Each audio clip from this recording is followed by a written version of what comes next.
la Fédération LDH de la Seine-Saint-Denis est très heureuse de s'y associer, de même que la section locale de Bagnolet-les Lilas, dont plusieurs membres sont présents dans la salle.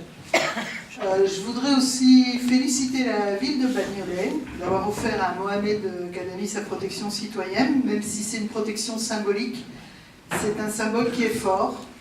Et ça dit aussi la volonté de la grande majorité des villes de notre territoire d'accueillir des réfugiés, des demandeurs d'asile et des étrangers en difficulté. C'est un peu l'autre image de notre département et de nos villes que beaucoup ignorent. On nous fait souvent un sort assez terrible et on donne de nous une image assez détestable, alors que le 9-3, c'est une terre d'accueil et de fraternité. Hier, c'était le 21 mars, et s'ouvrait partout en France la semaine de lutte contre le racisme et l'antisémitisme. C'est la journée internationale pour l'élimination de la discrimination raciale. Elle est célébrée chaque année le 21 mars pour commémorer ce jour de 1960, où à chaque ville, en Afrique du Sud, la police a ouvert le feu et tué 69 personnes lors d'une manifestation pacifique contre les lois relatives au laissez-passer imposées par l'apartheid. En proclamant cette journée internationale en 1966, l'Assemblée générale des Nations Unies a engagé la communauté internationale à redoubler d'efforts pour éliminer toutes les formes de discrimination raciale. Mais aujourd'hui, c'est aussi l'occasion de s'organiser, de protester contre toutes les formes de discrimination. Mais pour revenir à ce qui nous réunit ce soir, je voudrais simplement rappeler quelques faits, quelques textes et des évidences. Ça a été dit il y a quelques instants par Kamel. Il a obtenu en 2006 le statut de réfugié politique. Réfugié politique, ça veut dire, ça nous renvoie à la Convention de 1951 relative au statut des réfugiés, qui est un document juridique clé. Elle a été ratifiée aujourd'hui par 145 États. Elle définit le terme réfugié et énonce les droits des personnes déracinées ainsi que les obligations juridiques des États pour assurer leur protection. La France a signé cette convention le 11 septembre 1952. Elle l'a ratifiée le 23 juin 1954. Elle a adhéré au protocole également le 3 février 1971.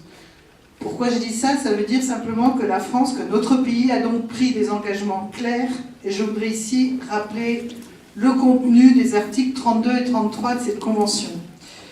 Alors, je ne vais pas vous lire les deux articles complètement, je voudrais simplement vous rappeler le contenu de l'article 32 qui traite de l'expulsion. Alinéa 1. Les États contractants n'expulseront un réfugié se trouvant régulièrement sur leur territoire que pour des raisons de sécurité nationale ou d'ordre public. Je passe les autres articles de l'article 32. L'article 33, qui parle de la défense d'expulsion et de refoulement. Alinéa 1 aussi, je ne dirai pas les autres non plus. Aucun des États contractants n'expulsera ou ne refoulera de quelque manière que ce soit un réfugié sur les frontières des territoires où sa vie ou sa liberté serait menacée en raison de sa race, de sa religion, de sa nationalité, de son appartenance à un certain groupe social ou de ses opinions politiques. Alors maintenant, j'ai une question. Pouvez-vous me dire en quoi Mohamed Kadami met en danger la sécurité nationale en France? En quoi représente-t-il un danger pour notre pays aujourd'hui? Je crois que tous, ici, nous aurons du mal à trouver une réponse qui justifierait la mise en examen qu'a connue Mohamed Kadami le 13 février, mise en examen par la justice française qui a accepté d'exécuter une commission rogatoire internationale émise par une juge djiboutienne qui l'accuse d'avoir commandité la destruction de 3 véhicules servant à transporter des militaires en septembre 2015. Que cherche-t-on avec cette mise en examen? Que veut-on marchander? Aucune vie humaine ne peut et ne doit être marchandée. Bien sûr, nous savons tous et toutes que Djibouti est un paradis de la démocratie. C'est pour cette raison d'ailleurs que s'abat systématiquement la répression sur toute voix, toute personne qui s'élève contre la politique du président Guelleh qui occupe ce poste depuis 1999. Comme par hasard, en même temps que cette mise en examen, nous apprenons que l'association Sherpa, qui lutte contre les flux financiers licites, l'évasion fiscale et la corruption depuis 2001, n'a pas encore obtenu de réponse à sa nouvelle demande d'agrément corruption prévue à l'article 2.23 du Code de procédure pénale. Si les dossiers de Sherpa les plus connus concernent les biens mal acquis de Guinée équatoriale, au Qatar ou en Syrie, certains de ces dossiers concernent aussi Djibouti. Le délai d'instruction du dossier a pris fin le 11 janvier dernier. L'absence de décision du ministère de la Justice français équivaut à un refus. Décidément, notre pays marche sur la tête.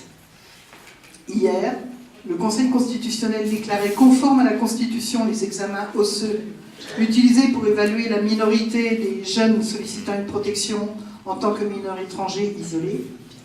Sans oublier non plus la mise en place d'un fichier national des mineurs étrangers afin de procéder à leur expulsion, fichier prévu par la nouvelle loi Asile et Immigration, qu'un décret signé par le Premier ministre le 30 janvier 2019 met en action. Les mineurs n'auront donc plus affaire au service de protection de l'enfance, mais au commissariat de police et aux préfectures.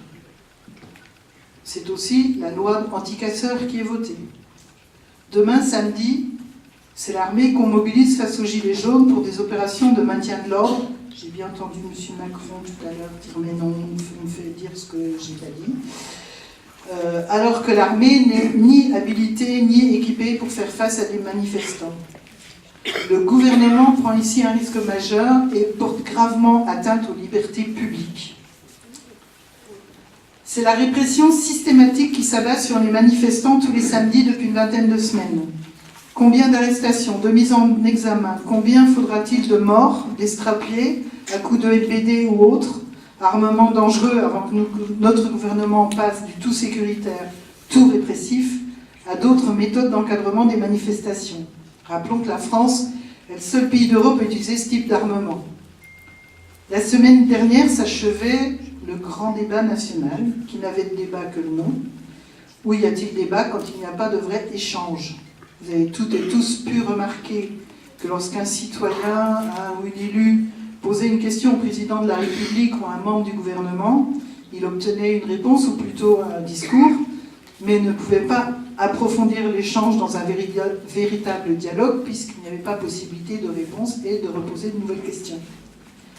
En clair, c'est un recul grave des libertés publiques, de la liberté d'expression que nous sommes confrontés aujourd'hui, et ce sont nos amis étrangers, réfugiés ou pas, qui sont en première ligne en ce moment, comme l'est Mohamed Kadami.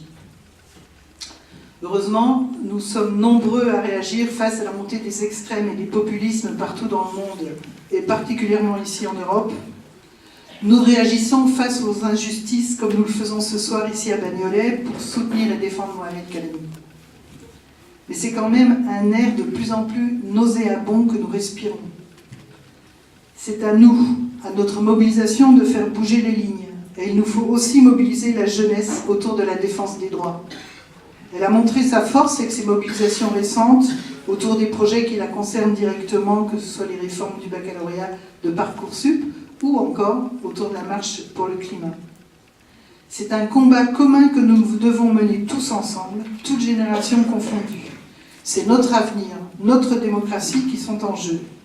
Et défendre Mohamed Kadami aujourd'hui, empêcher son expulsion, c'est apporter une pierre à la défense de tous nos droits. Je vous remercie.